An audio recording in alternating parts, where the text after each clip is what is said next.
നമ്മൾ ഇന്നലെ അഗസ്ത്യനെ സ്തുതിച്ച കാര്യമാണ് പറഞ്ഞത്. അഗസ്ത്യൻ രാമനെ സ്തുതിച്ച കാര്യമാണ് ഇന്നലെ സംസാരിച്ചത്. രാമൻ എന്ന കഥാപാത്രത്തെ ഈശ്വരൻ്റെ തന്നെ ഭാവമായി ഉൾക്കൊള്ളുകയും രാമൻ്റെ അനുഗ്രഹമുണ്ടായാൽ ഈശ്വരാനുഗ്രഹം ഉണ്ടാകുമെന്ന് വിശ്വസിക്കുകയും ചെയ്യുന്ന ഒരു സമൂഹമാണ് ഇന്നും നമുക്കുള്ളത്. രാമനെ വെറുമൊരു സാഹിത്യകൃതിയിലെ കഥാപാത്രം എന്നതിനപ്പുറം ഈശ്വര സാക്ഷാത്കാരത്തിൻ്റെ നല്ലൊരു മാതൃകയായി സങ്കല്പിക്കുകയും ആ രീതിയിൽ വിശ്വസിക്കുകയും ആരാധിച്ചേ പോരുകയും ചെയ്യുന്ന നമ്മുടെ സമൂഹത്തിൽ രാമൻ എന്ന വിഗ്രഹാധിഷ്ഠിത സങ്കല്പത്തിന് വളരെ പ്രാമാണ്യമുണ്ട്, പ്രാധാന്യമുണ്ട്, പ്രസക്തിയുണ്ട്. അപ്പോൾ അങ്ങനെ ഈ രാമൻ ഓരോ ചുവടിലും ധർമ്മത്തിൻ്റെ, സത്യത്തിൻ്റെ, ആർത്തത്രാണ പരായണത്വത്തിൻ്റെ, ദുഃഖിതന്മാരായ ആളുകളെ രക്ഷിക്കുന്നതിൻ്റെ, അതാണ് ആർത്തത്രാണ പരായണത്വം. ആർത്തന്മാരെ ത്രാണനം ചെയ്യുന്നതിൽ നിഷ്ഠയുള്ളവൻ, ദുഃഖിതന്മാരെ, അവശന്മാരെ, പാരവശ്യം അനുഭവിക്കുന്നവരെ രക്ഷിക്കാൻ കഴിയുന്നവൻ, ശ്രമിക്കുന്നവൻ, സാധിക്കുന്നവൻ, അതിന് തയ്യാറുള്ളവൻ എന്നൊക്കെ അതിനകത്ത് പറഞ്ഞത്. അപ്പോൾ ആർത്തത്രാണ പരായണത്വം രാമൻ്റെ വ്യക്തിത്വത്തിൻ്റെ ഏറ്റവും വലിയ അംശമാണ്. എങ്കിലും വിധിയുടെ കളി രാമൻ എന്ന മനുഷ്യനെയും, ദേവനെയല്ല മനുഷ്യനെയും ഭരിക്കുന്നുണ്ടെന്നുള്ളത് നാം കണ്ടു. ദശരഥൻ്റെ മരണാനന്തരം ആണല്ലോ ഭരതൻ കൊട്ടാരത്തിലെത്തുന്നതും വസിഷ്ഠൻ്റെ നിയോഗമനുസരിച്ച് സങ്കടങ്ങൾക്കിടയിൽ പോലും പിതാവിൻ്റെ അന്ത്യത്തിലും രാമൻ്റെ അകൽച്ചയിലും കൈകേയിയുടെ ദുർഭാഷണങ്ങൾക്കും വശംബാധനായ രാമൻ എന്നുള്ള ഒരുപാട് സംഭവ പരമ്പരകളുടെ ഒരു ചിത്രമാണ് അവിടെ ഉള്ളത്. അതിനിടയിലേക്കാണ് ഈ രാമൻ അശ്വപതിയുടെ രാജ്യത്ത് നിന്ന് വരുന്നത്, അമ്മയുടെ അച്ഛൻ രാജ്യത്ത് നിന്ന് വരുന്നത്. യുദ്ധാജിത്ത് അവിടെ പരിഭരിക്കുന്നു മകൻ. അപ്പോൾ വസിഷ്ഠൻ്റെ നിയോഗം അനുസരിച്ച് മരണാനന്തര കർമ്മങ്ങളൊക്കെ നടത്തി ദഹിപ്പിച്ചിട്ടാണ് പിന്നെ രാമനെ തിരക്കി നേരെ ശൃംഗിവേരപുരത്തിൽ എത്തുന്നതും അവിടെ നിന്ന് പിന്നെ ഗംഗാധരം കടന്നിട്ട് മറ്റ് ഇടങ്ങളിലേക്ക് വരികയും മുനിവാടങ്ങളിൽ പ്രവേശിക്കുകയും ഒക്കെ ചെയ്ത് കണ്ട് സംസാരിക്കുകയൊക്കെ ചെയ്ത്. അപ്പോൾ അവിടെ വെച്ചാണ് രാമൻ പിതാവിൻ്റെ മരണവൃത്താന്തം അറിയുന്നത്. അപ്പോൾ ഒരു സാധാരണ മനുഷ്യൻ എന്നുള്ള നിലയിൽ രാമൻ്റെ മാനസികാവസ്ഥ അവിടെ വളരെ ശ്രദ്ധേയമാണ്. അവിടെ പിതൃകർമ്മങ്ങൾ ചെയ്യണം. ഗംഗാനദിയിലെ പവിത്രമായ ജലമെടുത്ത് പിണ്യാകമാണ് കുഴച്ച് പിണ്ടം വയ്ക്കുന്നത്. പിണ്യാകം അതാ പിണ്ണക, അല്ലാതെ ചോറും അരിയും അല്ല എള്ളും പൂവും ഒന്നുമല്ല കൊടുക്കുന്നത്, പിണ്യാകമാണ്, പിണ്ണാക്ക്. ഓടൽ മരത്തിൻ്റെ കായ ഇടിച്ച് എടുക്കുമ്പോൾ അതിൽ നിന്ന് എണ്ണ വരും. ആ എണ്ണ പിഴിഞ്ഞെടുത്ത് കഴിഞ്ഞതിന് ശേഷം അവശേഷിക്കുന്ന ആ കൊന്ത് വരുന്നതാണ് ഈ പിണ്ണാക്കായിട്ട്.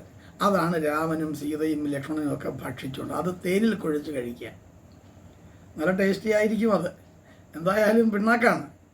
അപ്പോൾ മക്കൾ എന്താണോ, അല്ലെ സന്താനങ്ങൾ എന്താണോ ഭക്ഷിക്കുന്നത്, ആ ഭക്ഷിക്കുന്നത് തന്നെയാണ് പിതൃക്കൾക്ക് കൊടുക്കേണ്ടത് എന്നൊരു അനുഷ്ഠാനമുണ്ട്. അതനുസരിച്ച് പിണ്ണാക്കാണ്, തേനിൽ കുഴച്ചാണ് പിണ്ടം വയ്ക്കുന്നത്. നമ്മളത് ആലോചിക്കേണ്ടതാണ്. ദശരഥൻ്റെയും രാമൻ്റെയും ഒക്കെ ആ വിധിയുടെ കളി, എല്ലാ സുഖസൗകര്യങ്ങളുമുള്ള, എല്ലാ ആർഭാടങ്ങളുമല്ല, എല്ലാ സമൃദ്ധികളുമുള്ള ഒരു രാജ്യത്തിൻ്റെ ഉടമയും അതുപോലുള്ള അധികാരിയും ഒക്കെയാണ് ഈ ദശരഥനും രാമനും ഒക്കെ. പക്ഷേ ദശരഥന് പിണ്ടം വയ്ക്കാൻ ഒരുള്ള ചോറെടുക്കാനില്ലാത്ത, ഒരുള്ള അരി എടുക്കാനില്ലാത്ത അവസ്ഥയിൽ, പരമദരിദ്രമായ അവസ്ഥയിൽ എത്തിച്ചേരുകയാണ്. അത് ഭുജിക്കാനുള്ള ഭാഗ്യമില്ലാതെ പോയ ഒരു ജന്മത്തിൻ്റെ കഥയും അവിടെ വിരിയുകയാണ് നമ്മളിത് വായിക്കുമ്പോൾ. അങ്ങനെ ആ ദുർവിധി കൂടിയുണ്ട്.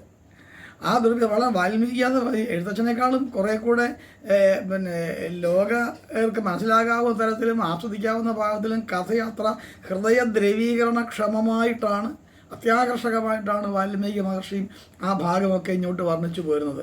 അധ്യാത്മരാമായണത്തിൽ നമ്മൾ അങ്ങനെ കാണുന്നില്ല, ഭക്തിയുടെ ഒരു ഒഴുക്ക് മാത്രമാണ്, ഈശ്വരത്വം എന്നുള്ള അവസ്ഥയിലേക്കുള്ള ഒരു പ്രവാഹം മാത്രമാണ് നമ്മൾ അവിടെ കാണുന്നത്. വാൽമീകി അങ്ങനെ മനുഷ്യകഥാനുഗാനം എന്നുള്ള നിലയിൽ മനുഷ്യൻ്റെ എല്ലാ തരത്തിലുള്ള വിധിവിഹിതമായ കർമാനുഷ്ഠാനങ്ങൾക്കും ഗതിവിഗതികൾക്കും പ്രാധാന്യം കൊടുത്തുകൊണ്ടുള്ള ഒന്നാന്തരം ഒരു സാഹിത്യകൃതിയാണ് ആദികാവ്യമായ വാൽമീകി രാമായണം. അതിലൂടെ കടന്നു പോകുമ്പോൾ അതിൻ്റെ കഥാപശ്ചാത്തലമാണ് അത്യാകർഷകമായിട്ടും അനുകരണീയമായും സ്വീകാര്യമായിട്ടും നമുക്ക് തോന്നാവുന്നത്. പക്ഷേ അധ്യാത്മരാമായണത്തിൽ ഭക്തിയുടെ മാർഗം സ്വീകരിക്കുന്നു എന്നുള്ളത് കൊണ്ട് നമ്മളപ്പോൾ അതിലേക്ക് ഒതുങ്ങി തന്നെ വരേണ്ടി വരുന്നുണ്ട്. എങ്കിലും ഇടയ്ക്കെല്ലാം ഈ വാൽമീകി രാമായണത്തിലെ ചില അംശങ്ങളൊക്കെ നമുക്ക് പറയാതിരിക്കാനും വയ്യ. അങ്ങനെ വരുമ്പോൾ ഈ ദുർവാസാവ് പിന്നെ ശപിച്ചു എന്നാണല്ലോ നമ്മൾ പിന്നെ ഈ വിരാസനെക്കുറിച്ച് പറഞ്ഞത്. ദുർവാസാവ് ശപിച്ചല്ല അയാളെ അങ്ങനെ പിന്നെ ഒരു രാക്ഷസൻ്റെ രൂപമാക്കി എടുത്തത് എന്ന് അധ്യാത്മരാമായണത്തിൽ കാണുന്ന ദുർവാസാവ് മഹർഷിയുടെ ശാപം എന്നാണ്. വാൽമീകി രാമായണത്തിൽ കുബേരനായിരുന്നു, കുബേരൻ്റെ കൊട്ടാരത്തിൻ്റെ കാവൽക്കാരനായിരുന്നു ഇയാൾ. പിന്നെ ദേവലോകത്തിലെ നർത്തകിമാരായിരുന്ന 4 പേരുണ്ടല്ലോ, ഊർവശി, മേനക, രംഭ, തിലോത്തമ. അതിലെ രംഭ അവിടെ വന്ന് നൃത്തം ചെയ്തപ്പം അവരുടെ ആ സൗന്ദര്യത്തിൽ മനം മയങ്ങി ഈ കാവൽപ്പണി മറന്ന് അതിൽ അവളെ നോക്കിയിരുന്നു. ഇത് കണ്ട കുബേരൻ ശപിച്ചു. ആ ശാപത്തിൻ്റെ ഫലമായിട്ടാണ് ഇയാൾ ഇവിടെ വന്ന് താമസിക്കേണ്ടി വന്നതെന്നാണ് കഥ വരുന്നത് വാൽമീകി രാമായണത്തിൽ. അത് നമ്മുടെ അധ്യാത്മരാമായണത്തിൽ അങ്ങനെ പറയുന്നില്ല. അപ്പോൾ അങ്ങനെ വിരാധൻ്റെ വധം. അപ്പോൾ അതിനകത്ത് വേറെ ഒരു സംഗതി കൂടിയുണ്ട്, രാമായണത്തിൽ ഇല്ലാത്ത ഒരു കാര്യം കൂടിയുണ്ട്. ഇയാൾ വന്ന ഉടനെ വലിയ ഭീകരരൂപിയായിട്ട് ഈ രാക്ഷസൻ വന്ന പാടെ സീതയെ എടുത്തുകൊണ്ട് ഓടി. സീതയെ പിന്നെ എടുത്തില്ല, കുടം എടുത്ത് വെക്കുന്ന പോലെ സീതയെ എടുത്ത് എളിയിൽ വെച്ചുകൊണ്ട് ഇയാൾ പോയി. രാമൻ കിടന്ന് വിലപിച്ചു. അവസാനം പിന്നെ ഈ സീതയെ അവിടെ നിർത്തിയിട്ട് ഒരുപാട് അമ്പൊക്കെ അയക്കുമ്പോൾ ഇയാൾ ഈ രാമലക്ഷ്മണന്മാരെ ബുക്ക് എടുത്തുകൊണ്ട് ഓടി. ഇങ്ങനെയൊക്കെയുള്ള രസകരമായ ഒരു ദൃശ്യം കൂടി വാൽമീകി കാണിച്ചു തരുന്നുണ്ട്. അപ്പോൾ ഈ സീതയെ എടുത്തുകൊണ്ട് ഓടുന്ന ഭാഗമൊന്നും നമ്മുടെ അധ്യാത്മരാമായണത്തിൽ ഇല്ല. യഥാർത്ഥ ആ കാര്യം കൂടി ഉണ്ട്. അപ്പോൾ രാമൻ അവിടെ ദുഃഖിക്കുകയാണ്. കാരണം എന്നാര്യപുത്രൻ വനത്തിന് പോയാൽ പിന്നെ പുരിവാസം എന്തിനു വേണ്ടി, നിന്നോട് കൂടിയിട്ട് പോരുന്നു ഞാനും എന്നാൽ മനോജ്ഞാങ്കി ശ്രീരാമരാമൻ 24 പറയും. അപ്പോൾ പിന്നെ വൈദേഹി പോരേണ്ട ബാലേ പൈതാഹ ശാന്തിക്ക് ഉപായങ്ങളില്ലേ, ഹേ ദേവി കല്ലുണ്ട് മുള്ളുണ്ട് കാട്ടിൽ പാദവ്യഥയ്ക്ക് അങ്ങ് ശ്രീരാമരാമൻ എന്നൊക്കെ രാമൻ പറയുകയൊക്കെ ചെയ്യുന്നുണ്ടെങ്കിലും ഞാനും കൂടെ വരുമെന്ന് പറഞ്ഞിട്ട് സീത വരികയാണ്, അനുഗമിക്കുകയാണ്. അങ്ങനെയുള്ള ഭാര്യയെ സംരക്ഷിക്കാൻ കഴിയാത്തവൻ ഒരു പ്രജയെ സംരക്ഷിക്കുന്നത് എങ്ങനെ? വീടിന് കൊള്ളാത്തവൻ നാടിന് കൊള്ളാവുന്നവനാവുന്നത് എങ്ങനെ? അപ്പോൾ അതുകൊണ്ട് അത് ആലോചിച്ചിട്ടാണ് രാമന് തൻ്റെ ധർമ്മഭ്രംശം തൻ്റെ ജീവിതത്തിൽ വന്നുപോയല്ലോ, ധർമ്മത്തിനൊരു ഗതിമാറ്റം വന്നുപോയല്ലോ എന്ന് ആലോചിച്ച് വളരെ ദയനീയമായ ഒരു അവസ്ഥയിലാണ് ഇരിക്കുന്നത്. എനിക്ക് ഏറ്റവും വലിയ ദുഃഖമാണ് സീതയെ മറ്റൊരാൾ പരസ്പർശം, എൻ്റെ സാന്നിധ്യത്തിൽ ഒരു പരസ്പർശം ഉണ്ടാകുന്നു എന്ന് പറയുന്നതൊക്കെയാണ് അവിടെ പറയുന്നത്. എന്തായാലും വിരാസനെ വധിച്ച് ഒരു ഭൂമി കുഴിച്ച് ആ കുഴിക്കകത്തിട്ട് മൂടുക, അല്ലാതെ ഇയാളെ വധിക്കാൻ ഒക്കത്തില്ല, അല്ല കൊല്ലാൻ പറ്റുകയില്ല. അവിടെ ഭൂമി കുഴിച്ചു, നല്ല ആഴത്തിൽ ഒരു കുഴിയെടുത്ത്, ആനയൊക്കെ കുഴിക്കുന്ന ഒരു കുഴിയെടുക്കാനാണ് പറയുന്നത്. അപ്പോൾ അങ്ങനെ ലക്ഷ്മണൻ ഒരു വലിയ കുഴിയെടുത്തു. ആ കുഴിക്കകത്തേക്ക് ഇയാളെ എടുത്തിട്ടിട്ട് മണ്ണ് നീക്കിയിട്ടു. അപ്പോൾ ആ കുഴിക്കകത്ത് മൂടുന്നതിന് മുമ്പ് തന്നെ ഇയാൾ അലറുന്നത് പിന്നെ ദണ്ഡകാരണ്യം മുഴുവൻ കേൾക്കാം. അത്ര വലിയ പ്രചണ്ഡമായ പ്രഘോരമായ ശബ്ദമാണ് അയാളിൽ നിന്നുണ്ടായതെന്നൊക്കെ പറയുന്നുണ്ട്. എന്തായാലും അത് കഴിഞ്ഞാൽ നല്ലൊരു വിദ്യാധരനായിട്ട് അയാൾ സുന്ദര രൂപിയായിട്ട് മാറുകയും ഞാൻ പോകുന്നു എന്ന് പറഞ്ഞിട്ട് പോവുകയും ചെയ്യുകയാണ്. അതെല്ലാം കഴിഞ്ഞിട്ടാണ് പിന്നെ ശരഭംഗൻ്റെ ആശ്രമത്തിൽ പോകുന്നു. അവിടെ നിന്ന് സുധീഷ്ണൻ്റെ അടുത്ത് പോകുന്നു. സുധീഷ്ണ നിർദ്ദേശപ്രകാരം പഞ്ചവടി എന്ന് പറയുന്ന സ്ഥലത്തേക്കുള്ള യാത്രയ്ക്കിടയിൽ അഗസ്ത്യനെ കാണുന്നു. അഗസ്ത്യൻ സ്വീകരിച്ചു. എന്നിട്ട് അഗസ്ത്യൻ വരുന്ന വേദാന്ത ദർശനം, ഈ രാമൻ്റെ അസ്തിത്വം എന്താണെന്നുള്ളത് വസിഷ്ഠവാണികളിലൂടെ പറഞ്ഞു. അതാണ് നമ്മൾ ഇന്നലെ ഒടുവിൽ പറഞ്ഞു നിർത്തിയ ഭാഗം എന്ന് പറയുന്നത്. അപ്പോൾ എന്നിട്ട് ഈ ശേഷം ഈ വസിഷ്ഠൻ്റെ അടുത്ത് നിന്ന് ഒരുപാട് കാര്യങ്ങളൊക്കെ ഗ്രഹിക്കും. ഈ അഗസ്ത്യനിൽ നിന്ന്, വസിഷ്ഠനല്ല അഗസ്ത്യ മുനിയിൽ നിന്ന് ഒരുപാട് ദിവ്യായുധങ്ങളൊക്കെ ലഭിക്കുകയും ആ ദിവ്യാസ്ത്രങ്ങളെല്ലാം വാങ്ങിയതിന് ശേഷം രാമൻ സീതാ ലക്ഷ്മണാദികളോടുകൂടി പഞ്ചവടിയിലേക്ക് കടന്നു ചെല്ലുകയുമാണ്. അങ്ങനെ പഞ്ചവടി ചെന്നു. ലക്ഷ്മണൻ തന്നെയാണ് ഒരാശ്രമം അവിടെ, ഒരു പറണ്ട കുടീരം അവിടെ കെട്ടിയൊരുക്കിയത്. കുറേ വൃക്ഷക്കമ്പുകളൊക്കെ മുറിച്ചെടുത്ത് എല്ലാം കൊണ്ടുവന്ന് കെട്ടി വൃത്തിയാക്കി നല്ലൊരു അന്തരീക്ഷമാക്കി എടുത്ത ശാന്തസുന്ദരമായ അന്തരീക്ഷമാണെങ്കിലും ഉള്ളുവനങ്ങളിൽ ധാരാളം രാക്ഷസന്മാരുടെയും മറ്റ് പലരുടെയും ശല്യങ്ങളൊക്കെ ഉണ്ട്. മുനിമാരൊക്കെ ഒരുപാടുണ്ട് അവിടെ. എങ്കിലും അതിൻ്റെ ഒരു ഭാഗത്തായിട്ട് രാമലക്ഷ്മണന്മാരും താമസം ഉറപ്പിച്ചു. അങ്ങനെ ഇരിക്കുമ്പോൾ ഒരു ദിവസം ലക്ഷ്മണനെ വിളിച്ചിട്ട് ഇങ്ങനെ കുശല പ്രശ്നങ്ങളൊക്കെ നടത്തിക്കൊണ്ടിരിക്കുമ്പോൾ ലക്ഷ്മണൻ ഏകാന്തത്തിലിരുന്നിരുന്ന രാമനെ വിനയപൂർവ്വം സമീപിച്ച് ചോദിച്ചു, ജ്യേഷ്ഠൻ എന്ന നിലയ്ക്കല്ല, സർവേശ്വരൻ എന്ന നിലയ്ക്കാണ് ലക്ഷ്മണൻ രാമനെ സമീപിക്കുന്നതെന്നാണ്. എന്നൊരു ചോദ്യം. ഭഗവൻ, ഞാൻ അങ്ങയിൽ നിന്ന് മോക്ഷസ്വരൂപത്തെ ചുരുക്കി കേട്ടാൽ കൊള്ളാമെന്ന് ആഗ്രഹിക്കുന്നു. ജ്ഞാനം, വിജ്ഞാനം, വൈരാഗ്യം, ഭക്തി, ഇവ 4 ഒരു ജീവിതത്തിൽ ഏറ്റവും അത്യാവശ്യം സദാചാരപരമായ ജീവിതം നയിക്കുന്നതിന് വേണ്ട 4 കാര്യങ്ങളാണ് ഈ ഇതെല്ലാം. ജ്ഞാനം വേണം, വിജ്ഞാനം വേണം. ജ്ഞാനവും വിജ്ഞാനവും ഉണ്ട്. ജ്ഞാനമെന്ന് പറയുന്നത് ആധ്യാത്മികമായ അറിവിനെ സംബന്ധിച്ചാണ് ആ ജ്ഞാനം എന്ന് പറയുന്നത്. വിജ്ഞാനം എന്ന് പറയുന്നത് ഭൗതികമായിട്ടും കൂടി വിഷയഭോഗങ്ങളെക്കുറിച്ചുള്ള കാര്യങ്ങളാണ്. അപ്പോൾ ജ്ഞാനവും വിജ്ഞാനവും വൈരാഗ്യം എന്ന് പറഞ്ഞാൽ ശത്രുതയല്ല, വിരാഗതയാണ്, രാഗഹീനതയാണ്. നിർമ്മമത്വം എന്ന് പറയുന്ന ഗുണമാണ് വൈരാഗ്യം. നമുക്കറിയാം, അവർ തമ്മിൽ ഭയങ്കര വൈരാഗ്യമാണെന്ന് പറയും. കുറേ കാലമായിട്ടുള്ള വൈരാഗ്യം, ഇന്നും ആ വൈരാഗ്യത്തിന് ഒരു കുഴപ്പമില്ലെന്നൊക്കെ കുറവില്ലെന്നൊക്കെ നമ്മൾ പറയും. പക്ഷേ വൈരാഗ്യം വിരാഗമാണ്, രാഗഹീനതയാണ്. രാഗം, സ്നേഹം, ഇഷ്ടം എന്നൊക്കെ വരും. അതില്ലാത്ത അവസ്ഥ, അതായത് മമതാബന്ധങ്ങളില്ലാത്ത അവസ്ഥ, അതിനാണ് നിർമ്മമത്വം എന്ന് പറയുന്നത്. ആ നിർമ്മമമായ അവസ്ഥ, അപ്പോൾ വൈരാഗ്യം, പിന്നെ ഭക്തി, നമ്മൾ ഇന്നലെയൊക്കെ പറഞ്ഞതാണ്.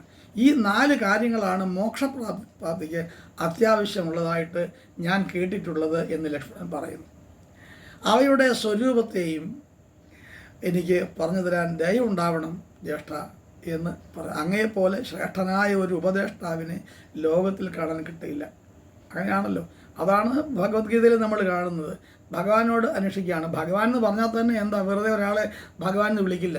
രാമനെ ഭഗവാൻ എന്ന് വിളിക്കുന്നു, കൃഷ്ണനെ ഭഗവാൻ എന്ന് വിളിക്കുന്നു, മുരുകനെ ഭഗവാൻ എന്ന് വിളിക്കുന്നു, ശിവനെ ഭഗവാൻ എന്ന് വിളിക്കുന്നു. അങ്ങനെ എല്ലാവരും നമ്മൾ ഭഗവാൻ എന്ന് വിളിക്കും. പക്ഷേ 6 ഗുണങ്ങൾ ചേർന്ന ആളിനെ മാത്രമേ ഭഗവാൻ എന്ന് വിളിക്കൂ. ഐശ്വര്യസ്യ സമഗ്രസ്യ വീര്യസ്യ യശഃ ശ്രേയഃ ജ്ഞാന വൈരാഗ്യശ്ചൈവ ഷർണം ഭഗയതീരണ എന്നാണ് ഭഗവാൻ എന്നുള്ള വാക്കിൻ്റെ ഉൽപ്പത്തി, നിഷ്പാദനം, നിർവചനം. എന്താണത്? ഐശ്വര്യസ്യ സമഗ്രസ്യ, സമഗ്രമായ ഐശ്വര്യം. ഈ ഐശ്വര്യം സാധാരണഗതിയിൽ ഒരു ഐശ്വര്യമല്ല. തിന്നാനും കുടിക്കാനും ഒക്കെ ഉണ്ട്, അങ്ങോട്ടും ഇങ്ങോട്ടും പൈസയുണ്ട്, ക്രയവിക്രയങ്ങൾക്കുള്ള സാധ്യതയുണ്ട്, ബന്ധുക്കളുണ്ട്, സഹോദരന്മാരുണ്ട്, എല്ലാ നിലയിലും സമൂഹത്തിൽ മാന്യതയുണ്ട്. ഇങ്ങനെ വരുന്ന ഒരാൾ നമ്മൾ ഐശ്വര്യമാണെന്നാണ് പറയുന്നത്. ഇതല്ല ഐശ്വര്യം. ഭൗതികവും അഭൗതികവുമായ സകലവിധമായ ഐശ്വര്യങ്ങളും 100% 100% പൂർണ്ണമായിരിക്കുന്നത് ആരുണ്ടോ അയാളാണ് ഐശ്വര്യസ്യ സമഗ്രസ്യ, അയാൾ ഭഗവാനാണ്. വീര്യം എന്ന് പറയാം. എത്ര വീരനാണ് ആരെന്ന് പറഞ്ഞാലും അതിനൊരു പരിമിതിയുണ്ട്. മനുഷ്യകൃതമായ കർമ്മങ്ങൾക്കെല്ലാം വീര്യങ്ങളുണ്ടെന്ന് നമ്മൾ പറയുമെങ്കിലും അതിനെല്ലാം ഒരു പരിമിതിയുണ്ട്. അപരിമിതമായ വീര്യശേഷി ഉണ്ടാവുക, യശസ്സുണ്ടാവുക, കീർത്തി, ലോകം മുഴുവൻ അറിയാൻ കഴിയുന്ന തരത്തിലുള്ള, ബ്രഹ്മാണ്ടം മുഴുവൻ അറിയാൻ കഴിയുന്ന തരത്തിലുള്ള മഹത്വം ഉണ്ടാവുക. അപ്പോൾ ഐശ്വര്യം, സമഗ്രമായ ഐശ്വര്യം, വീര്യം, യശസ്, പിന്നെ ശ്രേയസ്, ശ്രേയോമാർഗത്തിൽ വളരെ എല്ലാ തരത്തിലുള്ള ഐശ്വര്യവും. സാധാരണ ഐശ്വര്യമല്ലത്, അത് അഭൗതികമായ നിലയിലുള്ള ഐശ്വര്യം. ദേവ, മാനവ, രാക്ഷസ സങ്കല്പങ്ങളിൽ വരുന്ന എല്ലാ സമൂഹങ്ങൾക്കും, അപ്സരസ്, ഗന്ധർവ, കിന്നര, ചാരണ, സപ്തമന്മാരായിട്ടുള്ള എല്ലാ വിഭാഗക്കാർക്കും, ഏതാണ്ട് 8-9 തരത്തിലുള്ള വർഗ്ഗക്കാരാണ്. ഇതിലെല്ലാ ആളുകളുടെ ഇടയിലും പ്രാധാന്യവും പ്രാമാണ്യവും ഉണ്ടാകുന്നതിനാണ് ശ്രേയസ് എന്ന് പറയുന്നത്. അപ്പം വീര്യസ്യ യശഃ, പിന്നെ ഐശ്വര്യസ്യ സമഗ്രസ്യ വീര്യസ്യ യശഃ ശ്രേയഃ ജ്ഞാന വൈരാഗ്യശ്ചൈവ. ജ്ഞാനം, അറിവ് ആർക്കാണ് പൂർണ്ണമായി ഉണ്ടാവുക? എല്ലാവർക്കും അറിവുണ്ടെന്ന് പറയുമെങ്കിലും അല്പമാത്രം ധരിച്ചുകൊണ്ടല്ലേ ആളുകൾ നടക്കുന്നത്. അല്പമാത്രം ധരിച്ചാൽ മതി, അവൻ വലിയ പണ്ഡിതനാണ്, ശ്രേഷ്ഠനാണ് എന്ന് മേനി നടിച്ച് നടക്കും. ഇതിന് പണ്ഡിതം മന്യത എന്ന് പറയും. പണ്ഡിതനാണെന്ന് സ്വയം നടിക്കുന്ന സമ്പ്രദായമാണ്. എത്ര അറിഞ്ഞാലും പിന്നെയും അറിവ് ബാക്കിയാണ്. ലോകത്തുള്ള അറിവിൻ്റെ ഒരു അംശം പോലും നമ്മൾ ഒരു ജന്മം കൊണ്ടൊന്നും സ്വായത്തമാക്കാൻ പറ്റില്ല. എന്നിട്ടും മനുഷ്യന് അഹങ്കാരമാണ്, എനിക്കെല്ലാം അറിയാമെന്ന്, ഞാൻ കേമനാണ്, മറ്റുള്ളവരെക്കാളും മെച്ചമാണ്. പാവം അറിയുന്നില്ല, അറിവിൻ്റെ മഹാസാഗരം പിന്നെയും ബാക്കിയാണെന്നുള്ളത് ഈ നികൃഷ്ടജീവി അറിയുന്നില്ല. ഈ അഹന്തയുണ്ടത്. ഈ അഹന്താലേശമന്യേ ജീവിക്കാൻ കഴിയണം. എത്ര അറിവുണ്ടായാലും അതൊന്നും അറിവിൻ്റെ ഒരു അംശം പോലും ആകുന്നില്ലെന്നും തനിക്ക് ഇനിയും അറിയാനുണ്ടെന്നും വിചാരിക്കുന്ന ഒരവസ്ഥയിലേക്ക് മനുഷ്യൻ മാറണം. ജ്ഞാനം, വൈരാഗ്യം നേരത്തെ ഞാൻ പറഞ്ഞല്ലോ, വൈരാഗ്യം. ഇങ്ങനെ 6 കാര്യങ്ങളാണ്. ഐശ്വര്യസ്യ സമഗ്രസ്യ, അത് ചേർന്ന് വരും. ഐശ്വര്യസ്യ സമഗ്രസ്യ വീര്യസ്യ, സമഗ്രം എല്ലാത്തിനും വരും. വീര്യസ്യ യശഃ ശ്രേയഃ ജ്ഞാന വൈരാഗ്യശ്ചൈവ ഷണ്ണം 6. ഷണ്ണം പറഞ്ഞാൽ 6 ഭഗയതീരണ. ഇതാണ് ഭഗശബ്ദത്തിൻ്റെ അർത്ഥം എന്ന് പറയും. അങ്ങനെയുള്ള ആളിനെയാണ് ഭഗവാൻ എന്ന് വിളിക്കുന്നത്. ആ ഭഗവാനെങ്കിൽ കവിഞ്ഞ് വേറൊരു ഉപദേഷ്ടാവില്ല. അതുകൊണ്ടാണ് ശ്രീകൃഷ്ണ പരമാത്മാവാണ് ഉപദേശകനായിട്ടിരിക്കാൻ സർവഥാ യോഗ്യൻ, എല്ലാ പ്രകാരത്തിലും യോഗ്യൻ എന്ന് അർജുനൻ തീരുമാനിക്കുന്നു, വ്യാസൻ തീരുമാനിക്കുന്നത്. അതിൽ അദ്ദേഹം പറയുന്നത് ശ്രീ ഭഗവാൻ ഉവാച, ഭഗവത്ഗീത ആരംഭ നമുക്ക് നിങ്ങൾക്കറിയാം, ധൃതരാഷ്ട്ര ഉവാച, സഞ്ജയ ഉവാച, പിന്നെ അർജുന ഉവാച, ശ്രീ ഭഗവാൻ ഉവാച. ഇത്ര ഉവാച തന്നെ പറഞ്ഞു എന്നാ, ഹീ സെഡ് എന്നുള്ളതേ ഉള്ളൂ. അങ്ങനെ 4 പേര് പറയുന്നതിന് അതിനകത്തുള്ളൂ, ഭഗവത്ഗീതയിലുള്ളതുള്ളൂ. ഭഗവാൻ ഇങ്ങനെ പറഞ്ഞു, അർജുനൻ ഇങ്ങനെ ചോദിച്ചു, അല്ല ചോദിക്കുക പറയുക, 2 ഉവാച എന്ന് പറയും. ധൃതരാഷ്ട്രൻ ഇങ്ങനെ പറഞ്ഞു, സഞ്ജയ് ഉവാച, സഞ്ജയൻ പറഞ്ഞു. സഞ്ജയൻ ധൃതരാഷ്ട്രയുടെ മന്ത്രിയാണ്. ഗവൽഗണൻ എന്ന് പറയുന്ന ഒരു വലിയ സിദ്ധൻ്റെ മകനാണ് സഞ്ജയൻ. ആ സഞ്ജയനാണ് കൃഷ്ണന് ധൃതരാഷ്ട്രർക്കെല്ലാം കാണിച്ചു കൊടുക്കുന്നത്, പറഞ്ഞു കൊടുക്കുന്നത്, വിവരണം കൊടുക്കുന്നത്, യുദ്ധരംഗത്തെ ദൃശ്യങ്ങളും മറ്റുമൊക്കെ ധൃതരാഷ്ട്രർക്ക് പറഞ്ഞു കൊടുക്കുന്നത്. അപ്പോൾ അതിന് ശ്രീകൃഷ്ണ പരമാത്മാവിൻ്റെ ഉപദേശമാണ് അവിടെ. അതിനാണ് നമ്മൾ പിന്നെ സാഖ്യയോഗം, കർമ്മയോഗം, ജ്ഞാനയോഗം എന്നൊക്കെ പറഞ്ഞ് കുറേ യോഗങ്ങളൊക്കെ പറയും, ഭക്തിജ്ഞാന യോഗങ്ങൾ അങ്ങനെയൊക്കെ പറയും. ഓരോന്നിനും ഒരു അടിസ്ഥാന ഒരുപാട് വിവരണങ്ങൾ ആവശ്യമാണ്. ഭഗവത്ഗീത നന്നായിട്ട് പഠിക്കാനുള്ളതാണ്. എവിടെ പറയുമ്പോഴും ഭഗവത്ഗീതയെ ഉദ്ധരിക്കാതെ നിവൃത്തിയില്ല. അത് വേദം പഠിക്കുമ്പോഴും, ഋക്ക്, യജുസ്, സാമം, അഥർവം തുടങ്ങിയുള്ള വേദങ്ങൾ പഠിക്കുമ്പോഴും, ബ്രാഹ്മണങ്ങൾ പഠിക്കുമ്പോഴും, ആരണ്യകങ്ങൾ പഠിക്കുമ്പോഴും, 108 ഉപനിഷത്തുകൾ പഠിക്കുമ്പോഴും എല്ലാം ഭഗവത്ഗീത വേണ്ടി വരുന്നുണ്ട്. അതുകൊണ്ടാണ് ശങ്കരാചാര്യ സ്വാമികൾ പിന്നെ പ്രസ്ഥാനത്രയം എന്ന് പറയുന്നത് ഉപനിഷത്ത്, ഈ ഭഗവത്ഗീത ഉൾപ്പെടെ 3 എണ്ണത്തിന് മാത്രമാണ് ഭാഷ്യം ജപിച്ചിട്ടുള്ളത്. ബ്രഹ്മസൂത്രം, ഉപനിഷത്ത്, ഭഗവത്ഗീത, ഈ 3-നുമാണ് ശങ്കരാചാര്യ സ്വാമികൾ ഭാഷ്യം രചിച്ചിട്ടുള്ളത്. അത് ഭഗവത്ഗീതയിൽ ഇല്ലാത്തത് വേറെ ഒന്നുമില്ല. മഹാഭാരതത്തിന് അങ്ങനെ പറയുന്നത്, യതിഹാസ്തി തത് അന്യത്ര എന്നേ ഹാസ്തി നത് കൊച്ചിൽ എന്ന് പറയും. മഹാഭാരതത്തിൽ ഉള്ളത് മാത്രമേ മറ്റു ഗ്രന്ഥങ്ങളിലുള്ളൂ, മഹാഭാരതത്തിൽ ഇല്ലാത്തത് മറ്റു ഗ്രന്ഥങ്ങളിൽ ഉണ്ടാവുകയുമില്ല എന്നാണ്. അത്രത്തോളം സമഗ്രതയുണ്ടെന്നാണ് അതിൻ്റെ അർത്ഥം. അപ്പോൾ അങ്ങനെ വരുന്നുണ്ട്. അപ്പോൾ എന്തായാലും ലക്ഷ്മണൻ ഇങ്ങനെ രാമനെ സമീപിച്ച് ഇത് ചോദിച്ചപ്പോൾ ഏറ്റവും നല്ല ഉപദേഷ്ടാവാണ്, ഉപദേശിക്കാൻ കൊള്ളാവുന്ന ആളാണ് ഇദ്ദേഹം. അതുകൊണ്ട് ഈ കണ്ടു മറന്നവൻ്റെ കയ്യിൽ നിന്ന് ഉരുള വാങ്ങണമെന്ന് പറയുന്നത് പോലെ വിജ്ഞാന ഭണ്ഡാരമായിരിക്കുന്ന ഒരാളിൽ നിന്ന് വേണം ഉപദേശം തേടാൻ, അല്ലെങ്കിൽ അയാൾക്ക് വായി വന്നതേ പറയൂ. രൂപരസ ഗുണഗന്ധ എന്ന് പറയുന്ന കുറേയധികം കാര്യങ്ങളുമായിട്ട് ചേർത്ത് നിർത്തി വേണം ഒരു വസ്തുതയെ അപഗ്രഹിക്കാൻ. രൂപരസ ഗുണഗന്ധാദികളായ 6 കാര്യങ്ങൾ ചേർത്ത് വെച്ചിട്ടാണ് ഒരു വിഷയത്തെ നമ്മൾ പരാമർശിക്കേണ്ടത്. അല്ലാതെ എന്നാൽ അതിൻ്റെ അർത്ഥം ഇത്രയേ ഉള്ളൂ എന്നല്ല.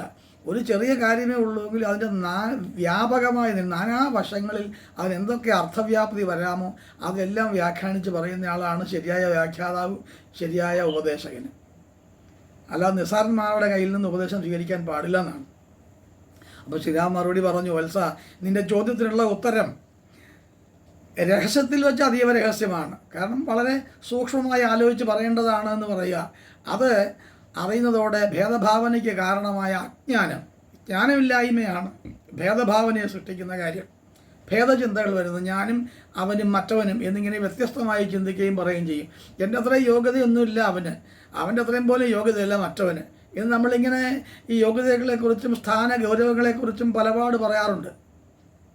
ആരെയും മൈൻഡ് ചെയ്യാതിരിക്കുക, എല്ലാവരെയും ബഹുമാനിക്കണമെന്നുള്ളതാണ്.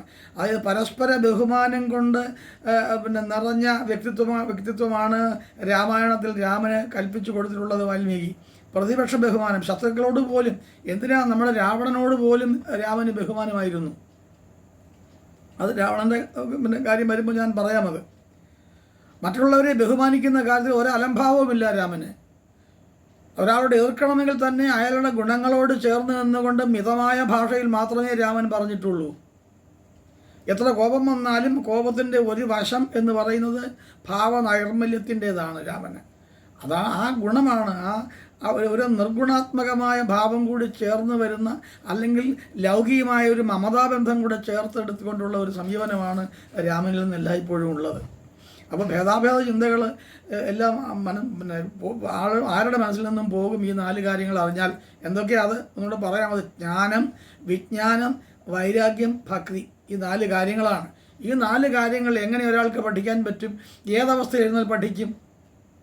വെറുതെ ഒരാൾക്ക് ഇരുന്നാൽ ഇത് വായിച്ചാൽ മനസ്സിലാക്കണമെന്നില്ല, അല്ലെങ്കിൽ കേട്ടാൽ മനസ്സിലാക്കണമെന്നില്ല. മനസ്സും ശരീരവും ഏകാഗ്രമാക്കി വെച്ചുകൊണ്ട് മാത്രമേ പഠനം അതിൻ്റെ അവസ്ഥയിൽ മുമ്പോട്ട് നടക്കൂ. ശ്രദ്ധാവാൻ ലഭതേ ജ്ഞാനം തത്പര സംയതേന്ദ്രിയ ജ്ഞാനം ലബ്ധ്വ പരം ശാന്തിം അചിരേണ അധിഗച്ഛതി എന്നാണ്. ശ്രദ്ധ വേണം. ശ്രദ്ധാവാൻ ലഭതേ ജ്ഞാനം. ശ്രദ്ധയുള്ളവന് മാത്രമേ ജ്ഞാനം കിട്ടുകയുള്ളൂ. അപ്പോൾ ശ്രദ്ധ എന്ന് പറഞ്ഞാൽ എന്താണ്? അത് ഇന്ദ്രിയങ്ങളെ അടക്കി ഒരു വിഷയത്തിലേക്ക് ഏകീഭവിപ്പിച്ച് നിർത്താൻ കഴിവുള്ള ആൾ, അയാളുടെ സ്വഭാവം, അതാണ് ശ്രദ്ധ.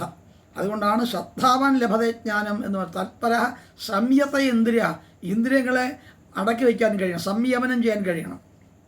ജ്ഞാനം ലബ്ധ്വ പരം ശാന്തിം അചരേണ അധിഗച്ഛതി എന്നാണ് ആ ഭഗവത്ഗീതയിലുള്ള ശ്ലോകമാണ് ഞാൻ പറഞ്ഞത്.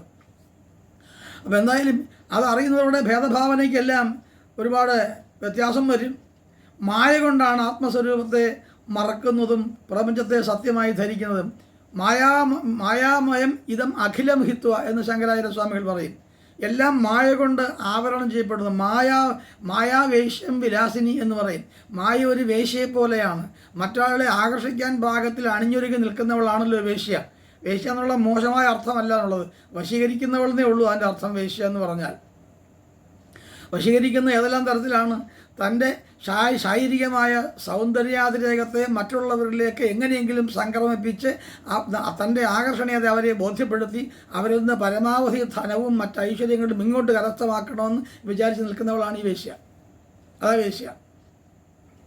കൃത്യമായ നിർവചനം അതാണ്. അപ്പം മായ എന്ന് പറയുന്നത് ഒരു വേശ്യയെ പോലെയാണ്.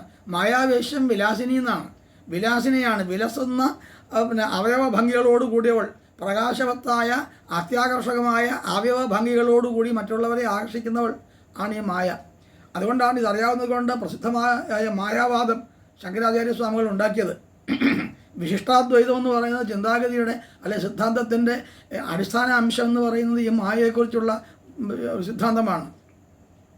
അതാണ് മായാവാദം. ശങ്കരാചാര്യരുടെ മായാവാദം എന്നാണ് വിളിക്കുക. മായാമയം ഇതം അഖിലം ഹിത്വ എന്ന് മാത്രമല്ല, ബ്രഹ്മ സത്യം ജഗൻ മിഥ്യ. ബ്രഹ്മം എന്ന് പറയുന്നത് സത്യവും ജഗത്ത് എന്ന് പറയുന്നത് മിഥ്യയുമാണ് എന്നാണ്. കാരണം നിരന്തരം മാറ്റങ്ങൾ സംഭവിച്ചുകൊണ്ടിരിക്കുന്നു. അവനെ മായയാകാതെ നിവൃത്തിയില്ല. നമ്മുടെ വ്യക്തിത്വം ആലോചിച്ച് നോക്ക്. നമ്മൾ കുട്ടിക്കാലത്ത് നിർവസ്ത്രരായി ഒരു വസ്ത്രമില്ലാതെ നമ്മൾ കിടന്നു. അത് കഴിഞ്ഞ് നഗ്നത മറയ്ക്കാൻ വസ്ത്രം ധരിച്ചു. നമ്മുടെ കൈകാലുകളും അവയവങ്ങളും ഒക്കെ വളർന്നു വലിയ വസ്ത്രം ധരിച്ചു. അപ്പോഴും ഞാൻ എന്ന അവസ്ഥയ്ക്ക് മാറ്റമില്ല. ഞാനെന്ന അവസ്ഥയ്ക്ക് യാതൊരു മാറ്റമില്ല. നമ്മൾ വളർന്നുകൊണ്ടേയിരിക്കുന്നു. യൗവനമെത്തി കഴിഞ്ഞാൽ യൗവനം നഷ്ടപ്പെട്ടു പോയി വാർദ്ധക്യത്തിലേക്ക് കാലൂന്നുന്നു. അത് ഇങ്ങനെ വളർന്നുകൊണ്ടേയിരിക്കുന്നു. ഞാൻ എന്ന അവസ്ഥയ്ക്ക് മാറ്റമില്ല.